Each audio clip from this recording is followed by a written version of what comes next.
ನಮಸ್ಕಾರ. ಅರಳು ಮಲ್ಲಿಗೆ ಪಾಕಶಾಲೆಗೆ ಸ್ವಾಗತ. ಬರ್ರಿ ಸ್ನೇಹಿತರೆ, ನಾವು ಇವತ್ತು ಏನು ತೊಗೊಂಡು ಬಂದೀನಿ ಅಂದ್ರೆ, ನಾನು ಈವ್ನಿಂಗ್ ಸ್ನ್ಯಾಕ್ಸಕ್ಕೆ ಒಂದು ಹೊಸ ರೆಸಿಪಿ ತೊಗೊಂಡು ಬಂದೀನಿ. ನಾನಿಲ್ಲಿ ಮೊದಲು ಪ್ಲೇಟಿಗೆ ಸರ್ವ್ ಮಾಡತ್ತೀನಿ, ಪ್ಲೇಟಿಂಗ್ ಮಾಡ್ಲಾತ್ತೀನಿ ನೋಡಿರಿ. ಅಗದಿ ಸಿಂಪಲ್ಲಾಗಿ ಮತ್ತು ಅಗದಿ ಹೆಲ್ದಿಯಾಗಿ ಮಾಡೋ ರೆಸಿಪಿ ಇದು. ಸಾಯಂಕಾಲದ ಹೊತ್ತಿಗೆ ನಾವು ಟೀ ಟೈಮ್ಗೆ ಇದನ್ನು ಮಾಡ್ಕೋಬೋದು, ಝಟ್ಪಟ್ ಅಂತ. ಇದು ಹ್ಯಾಂಗೆ ಮಾಡೋದು ಮತ್ತು ಇದಕ್ಕೆ ಏನೇನು ಪದಾರ್ಥ ತೊಗೊಂಡಿನಿ ಅಂತ ತೋರಿಸ್ತೀನಿ. ಬರ್ರಿ ವಿಡಿಯೋ ಕೊನೆ ತನಕ ನೋಡಿರಿ, ನಡುವೆ ಸ್ಕಿಪ್ ಮಾಡಬೇಡ್ರಿ. ನಿಮ್ಮದು ಲೈಕ್, ಶೇರ್, ಸಬ್ಸ್ಕ್ರೈಬ್ ಮಾಡೋದನ್ನು ಮರಿಬೇಡ್ರಿ. ನಾನಿಲ್ಲಿ ಸಾಯಂಕಾಲ ಟೀ ಟೈಮ್ಗೆ ಇದು ಮಾಡೀನಿ ಮತ್ತು ಅಗದಿ ಚಲೋನೂ ಆಗ್ಯದ ಮತ್ತು ಟೇಸ್ಟೂ ಆಗ್ಯದ. ಅಗದಿ ಮಾಡೋದನ್ನು ಸುಲಭನೂ ಅದ. ಮನೆಯೊಳಗಿದ್ದಿದ್ದ ಪದಾರ್ಥ ತೊಗೊಂಡು ಮಾಡೀನಿ. ಬರ್ರಿ ಹಂಗಾದ್ರೆ ನಿಮ್ಗೆ ತೋರಿಸ್ತೀನಿ ಇದು ಹ್ಯಾಂಗೆ ಮಾಡೋದು ಅಂಥೇಳಿ. ಈ ವಿಡಿಯೋ ಕೊನೆ ತನಕ ನೋಡಿರಿ, ನಡುವೆ ಸ್ಕಿಪ್ ಮಾಡಬೇಡ್ರಿ. ನೋಡಿರಿ, ಪ್ಲೇಟಿಂಗ್ ಮಾಡಿದ್ನೆಲ್ಲ ಈಗ ಅಗದಿ ಚಲೋ ಆಗಿರ್ತಾವೆ ತಿನ್ಲಿಕ್ಕೂ. ನಾನಿಲ್ಲೊಂದು ನಿಮ್ಗೆ ಕಟ್ ಮಾಡಿನೂ ತೋರಿಸ್ತೀನಿ ನೋಡಿರಿ. ಈ ಟೈಪ ಶಾಲೋ ಫ್ರೈ ಮಾಡೋದು, ಡೀಪ್ ಫ್ರೈ ಏನು ಮಾಡೋದು ಬೇಡ. ಹೆಲ್ತಿಗೆ ಅಗದಿ ಚಲೋ ಇರ್ತದೆ. ಬರ್ರಿ ಹಂಗಾದ್ರೆ ನಾವು ಇದಕ್ಕೆ ಏನೇನು ಪದಾರ್ಥ ತೊಗೊಂಡಿನಿ ಅಂತ ಹೇಳ್ತೀನಿ. ಮೊದಲ ಹಸಿ ಬಟಾಣಿ ತೊಗೊಂಡಿನಿ, ಒಂದು ಬಟ್ಟಲ್ದಷ್ಟು. ಅದು ಒಂದು ಸ್ವಲ್ಪ ಕುದಿಸಿ ಇಟ್ಕೊಂಡಿನಿ. ಹಸಿ ಆದ್ರೆ ಮತ್ತು ಶಾಲೋ ಫ್ರೈ ಮಾಡಿದ್ರೆ ಅವು ಹಸಿ ಹತ್ತಾವ ಅಂತೇಳಿ ಒಂದು ಸ್ವಲ್ಪ ಕುದಿಸಿ ಇಟ್ಕೊಂಡಿನಿ. ಒಂದು ಕುದಿಸಿ ಇಟ್ಕೊಂಡಿನಿ. ಆಮ್ಯಾಗ ಒಂದು ಗಜ್ರಿ ತುರಿದು ಇಟ್ಕೊಂಡಿನಿ, ಸ್ವಚ್ಛಂಗೆ ತೊಳೆದು ಮಾಡಿ ತುರಿದು ಇಟ್ಕೊಂಡಿನಿ ಒಂದು ಗಜ್ರಿ. ಇಲ್ಲಿ ಮೊಳಕೆ ಕಾಳು ಕಟ್ಟಿದ್ದು ಒಂದು ಸ್ವಲ್ಪ ಬಟ್ಟಲ್ಗೊಂದು ಸ್ವಲ್ಪ ಕಡಿಮೆ, ಒಂದು ಬಟ್ಟಲ್ದಷ್ಟು ತೊಗೊಂಡಿನಿ. ಅಂದರೆ ಮೂರೂ ಸಮ ಪ್ರಮಾಣದಾಗ ತೊಗೊಂಡು ನಡಿತೈತಿ. ಸ್ವಲ್ಪ ಹೆಚ್ಚು ಕಮ್ಮಿ ತೊಗೊಂಡ್ರೂ ನಡಿತೈತಿ. ನೀವು ಮಾಡೋದು ಅಳ್ತಿದ ಮ್ಯಾಗ ನೀವು ತೊಗೊರಿ. ಆಮ್ಯಾಗ ನಾನಿಲ್ಲಿ ಒಂದು ಉಳ್ಳಾಗಡ್ಡಿ ಮತ್ತು ಒಂದು ಸ್ವಲ್ಪ ಕೊತ್ತಂಬರಿ, ಅದನ್ನು ಎಲ್ಲ ಸ್ವಚ್ಛಂಗೆ ತೊಳೆದು ಉಳ್ಳಾಗಡ್ಡಿ ಸಣ್ಣಗೆ ಕಟ್ ಮಾಡೀನಿ ಮತ್ತು ಕೊತ್ತಂಬರಿನೂ ಸಣ್ಣಗೆ ಕಟ್ ಮಾಡಿ ಇಟ್ಕೊಂಡಿನಿ. ಆಮೇಲೆ ಇದಕ್ಕೆ ಗರಂ ಮಸಾಲ, ಧನಿಯಾ ಪುಡಿ, ಜೀರಾ ಪುಡಿ, ಕೆಂಪು ಖಾರದ ಪುಡಿ ಅರ್ಧ ಚಮಚ ತೊಗೊಂಡಿನಿ. ಒಂದು ಚಿಟಿಕೆ ಅರಿಶಿಣ ಪುಡಿ, ರುಚಿಗೆ ತಕ್ಕಷ್ಟು ಉಪ್ಪು, ಇಷ್ಟನ್ನು ನಾನಿಲ್ಲಿ ತೊಗೊಂಡಿನಿ. ಆಮ್ಯಾಗ ಒಂದು 2 ಚಮಚದಷ್ಟು ಬೇಸನ್ ತೊಗೊಂಡಿನಿ, ಕಡಲೆ ಹಿಟ್ಟು. ಒಂದು 2 ಚಮಚದಷ್ಟು ಕಡಲೆ ಹಿಟ್ಟು ತೊಗೊಳ್ರಿ ಸ್ಟಫಿಂಗಕ್ಕೆ. ಇಲ್ಲ ನಿಮ್ಮ ಹತ್ರ ಕಾರ್ನ್ ಫ್ಲೋರ್ ಇದ್ರೆ ಅದನ್ನು ತೊಗೊರಿ. ನಾನಿಲ್ಲಿ ಕಡಲೆ ಹಿಟ್ಟು ತೊಗೊಂಡಿನಿ. ಆಮ್ಯಾಗ ನಾನಿಲ್ಲಿ ಒಂದು 3 ಹಸಿಮೆಣ್ಸಿನ್ಕಾಯಿ ತೊಗೊಂಡಿನಿ, ಒಂದು ಅರ್ಧ ಇಂಚು ಹಸಿ ಶುಂಠಿ ತೊಗೊಂಡಿನಿ. ಖಾರ ಕಡಿಮೆ ಬೇಕಂದವರು ಕೆಂಪು ಖಾರ ಸ್ಕಿಪ್ ಮಾಡ್ಬೋದು ಅಥವಾ ಹಸಿಮೆಣ್ಸಿನ್ಕಾಯಿ ಸ್ಕಿಪ್ ಮಾಡ್ಬೋದು. ಯಾವ ಥರ ಎರಡರಾಗ ಒಂದು ಹಾಕ್ಬೋದು. ಅಥವಾ ಮೆಣ್ಸಿನ್ಕಾಯಿ ಬೇಕಂದ್ರೆ ಸ್ವಲ್ಪ ಬೇರೆ ಟೇಸ್ಟಿನ ಸಂಬಂಧ ಒಂದು ಅಥವಾ ಅರ್ಧನೂ ನೀವು ಹಾಕ್ಕೋಬೋದು, ಖಾರ ಕಮ್ಮಿ ಬೇಕಂದ್ರೆ. ಆಮೇಲೆ ನಾನಿಲ್ಲಿ ಎಣ್ಣೆ ತೊಗೊಂಡಿನಿ ಸ್ವಲ್ಪ ಶಾಲೋ ಫ್ರೈ ಮಾಡ್ಲಿಕ್ಕೆ. ಬರ್ರಿ ಈಗ ಮಾಡೋದು ಹೆಂಗಂತ ನೋಡೋಣ. ಇವೇನು ಕಾಳು ತೊಗೊಂಡಿರ್ತೀವಲ್ಲ, ಕಾಳು ಮಟ್ಕೆ ಇದು ನೋಡಿರಿ, ಈ ಟೈಪ್ ಸ್ವಲ್ಪ ಕುದ್ರೆ ಸಾಕು. ಒಂದೇ ಕುದಿಸಿ ಅದನ್ನು ನೀರು ಬಸಿದಿಟ್ಕೊರಿ. ಹಸಿಮೆಣ್ಸಿನ್ಕಾಯಿ, ಶುಂಠಿ ಮತ್ತು ಇವು ಮೊಳಕೆ ಕಾಳು ಇವಿಷ್ಟೂ ನಾವು ಸ್ವಲ್ಪ ಗ್ರೈಂಡ್ ಮಾಡ್ಕೊಂಡು ದಪ್ಪಗೆ ಇರಲಿ. ಭಾಳ ಸಣ್ಣ ಗ್ರೈಂಡ್ ಮಾಡೋದು ಬೇಡ, ಸ್ವಲ್ಪ ದಪ್ಪಿರಬೇಕು.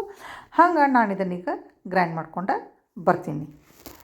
ಇದು ಗ್ರೈಂಡ್ ಮಾಡಿದ ಮ್ಯಾಗ ಒಂದು ಪ್ಲೇಟಿಗೆ ಹಾಕ್ಕೊಳ್ಳೋಣ. ಇದನ್ನು ನೋಡಿರಿ, ನಾನು ಇಲ್ಲಿ ತೋರಿಸ್ತೀನಿ. ಒಂದು ಸ್ವಲ್ಪ ದಪ್ಪ ಇದ್ರೆ ಸಾಕು, ಭಾಳ ಸಣ್ಣ ರುಬ್ಬೋದನ್ನು ಬೇಡ. ಮತ್ತು ಇದಕ್ಕೆ ನೀರು ಹಾಕೋ ಅವಶ್ಯಕತೆಯೂ ಇಲ್ಲ, ಎಲ್ಲ ಹಸಿ ಪದಾರ್ಥನೇ ಇರ್ತದೆ. ಇದನ್ನು ನಾವು ಹಂಗೆ ರುಬ್ಬಿ ತೊಗೋಬೇಕು. ಭಾಳ ಸಣ್ಣ ಮಾಡೋದು ಬೇಡ, ಇಷ್ಟು ದಪ್ಪ ಇದ್ರೆ ಸಾಕು. ಭಾಳ ದಪ್ಪು ಬೇಡ ಮತ್ತು ಭಾಳ ಸಣ್ಣನೂ ಬೇಡ.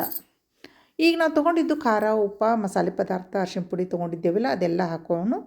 ಇದ್ರಾಗ ತೊಗೊಂಡಿದ್ದು ಕ್ಯಾರೆಟ್, ಕೊತ್ತಂಬರಿ, ಉಳ್ಳಾಗಡ್ಡಿ ಅದನ್ನು ಹಾಕೊಳ್ಳೋಣ.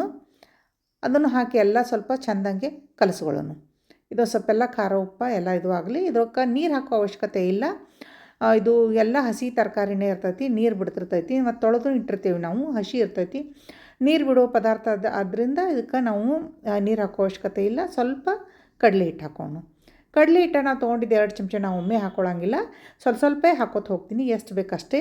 ನಮ್ಗೆ ಸ್ಟಫಿಂಗಕ್ಕೆ ಅಂದ್ರೆ ಸ್ವಲ್ಪ ಇದು ಬರಬೇಕದು, ಹಿಟ್ಟು ನಾವು ಉಂಡೆ ಮಾಡಿ ಬಡಿಲಾಕ ಬರಬೇಕು, ಅವು ತಟ್ಲಾಕ ಬರಬೇಕು. ಅಷ್ಟು ನಮ್ಗೆ ಹಿಟ್ಟಾದ್ರೆ ಸಾಕು. ಭಾಳ ಹಿಟ್ಟು ಹಾಕೋದು ಬೇಡ, ಸ್ವಲ್ಪ ಹಿಟ್ಟಾದ್ರೆ ಸಾಕು.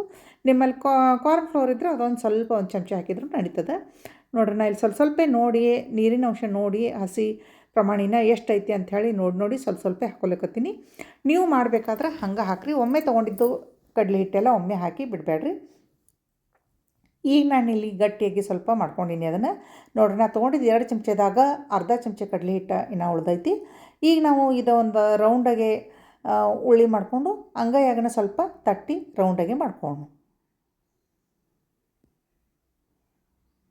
ಈ ಟೈಪ್ ಮಾಡಿದ್ರೆ ಸಾಕು. ಭಾಳ ತೆಳ್ಳಗೂ ಮಾಡೋದು ಬೇಡ. ಅಂದ್ರೆ ಇದಕ್ಕೆ ಜಿಗಟ್ ಪ್ರಮಾಣ ಏನು ಭಾಳ ಇರೋದಿಲ್ಲ, ತೆವ್ಯಾಗಿಂದ ಮತ್ತೆ ಹೇಳೋದಿಲ್ಲ, ತವಿಗೆ ಅಂಟ್ಕೋತಾವು ಅಥವಾ ಮುರಿತಾವು. ಅದಕ್ಕೆ ಸ್ವಲ್ಪ ದಪ್ಪ ಇರಲಿ. ಈಗ ನಾವು ಗ್ಯಾಸಿನ ಮ್ಯಾಗ ಒಂದು ತವಿ ಇಟ್ಟು ತವಿ ಕಾಯ್ದ ನಂತರ ಇದನ್ನು ಹಾಕೋಣ.